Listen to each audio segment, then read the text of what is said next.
Hi guys, Wayne's Butler here. I'm going to do well, not a halfway point video, maybe a 1/3 way video. Just a real quick one here, just to show some of you guys out there, the few that were interested, that I am working on this and trying to get things done. Now, like I said, the first priority was to create this in clear. I want to get this out of the way really quick. So we threw this mold together, and I'm going to be using some crystal clear 200 to cast all these in clear so we can get some light shining through the front here. So I'm glad that's out of the way.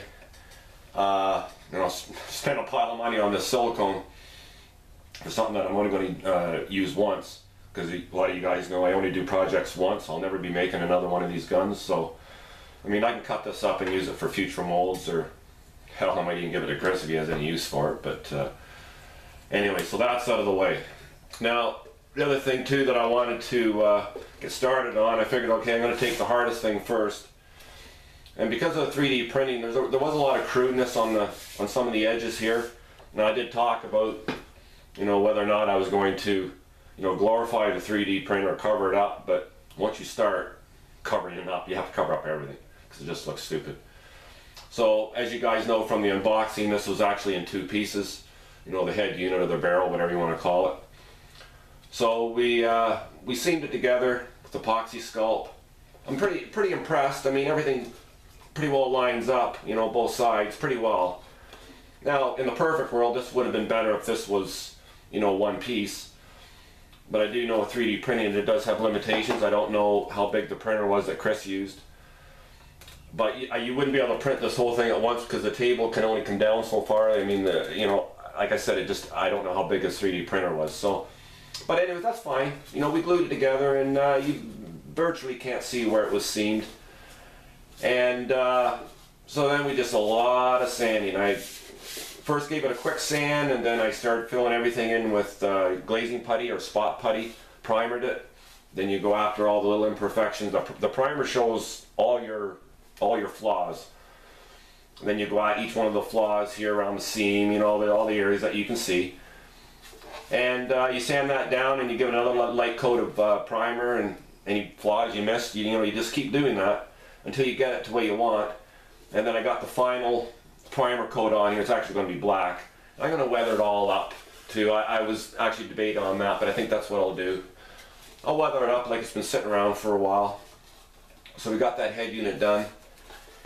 And the next stage of this project is this capacitor banks. Now, what I normally do when I work on anything is I try not to think of the whole project as one big thing, because you'll overwhelm yourself, and you may not ever get started, which is a big problem for me. So what I normally do is I normally break my projects down into individual projects.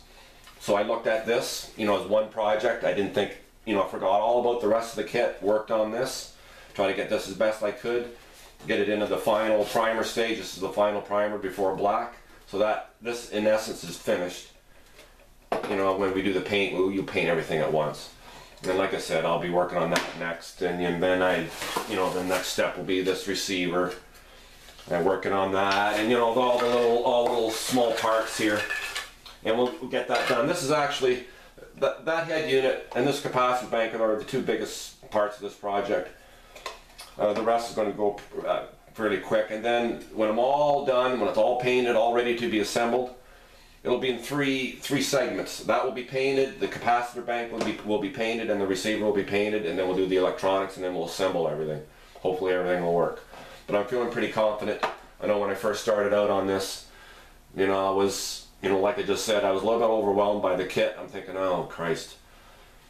But I figured, Curtis, just start on it, and as soon as you start on it, the switch has been flung, and I'm going at this full bore. Long weekend up here in Canada, so I'm going to be working on all weekend like I have been so far. And I think that's about it, guys. For you, Brian, actually another thing I wanted to add was I wasn't going to do progress pics. Like I said to you in some of my other videos before, I don't like doing them because they distract me. It's just like, oh, I got to take a picture of this, I got to take a picture of this, so it distracts me.